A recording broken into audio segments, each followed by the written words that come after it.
If you think your home's going to sell too fast in this really competitive market and you're going to have nowhere to go, this video is the one you want to watch.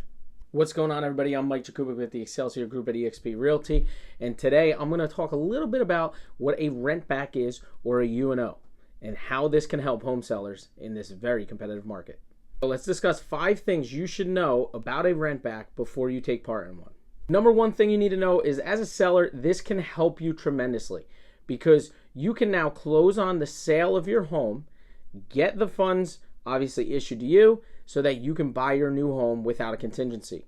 This makes you a much stronger buyer. So that's why U&Os are happening more often for home sellers, in order to land their next property and limit the worry of finding that home in a real small time period.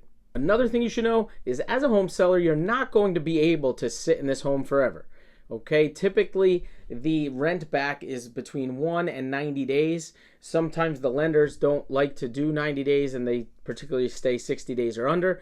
But most of the U&Os that I have seen were 90-day U&Os, and the seller wound up using about 2 weeks of that. So it actually wasn't even exhausted at the full time period that was negotiated when we sold the home. Another thing that you need to know as a seller is your security deposit is important. There has to be a security deposit, just like if you were renting someone else's house, and this money is kept in the escrow as the sale is going on and as the rent is going on. The security deposit is exactly what you think it is. If you were renting another property, you need that security deposit to be sure that there's no damages or repairs at the closing of the home, or I should say the transfer of possession, because you have already closed the home at this point. Now, another question I get asked by my sellers is, who is responsible for utilities? The utilities will stay in the seller's name in almost every case. So the seller is responsible for those utilities until the transfer of the home actually takes place.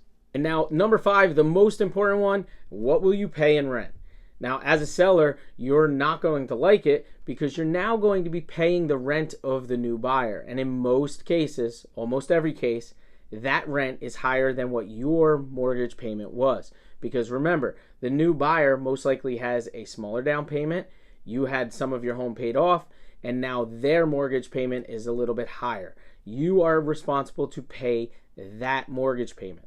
Now, in some cases, it's negotiated a little lower. When the market was extremely hot, I even seen people just rent the home back for $1,000, a flat cost, because the buyer wanted to win the sale so bad that they were okay with the rent back being only $1,000.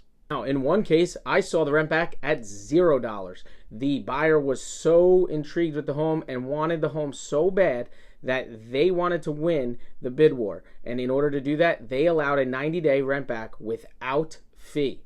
My overall thoughts of the U&O and the rent back situation: I think it's a great tactic for sellers to use in order to be a very strong buyer on the back end.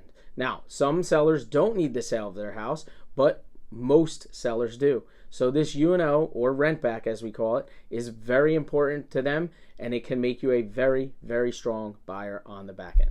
All right, guys, that's all I have for rent backs. If you like what you saw, please hit the like button, and then be sure to subscribe. And as you know, stick around for all things Jersey real estate.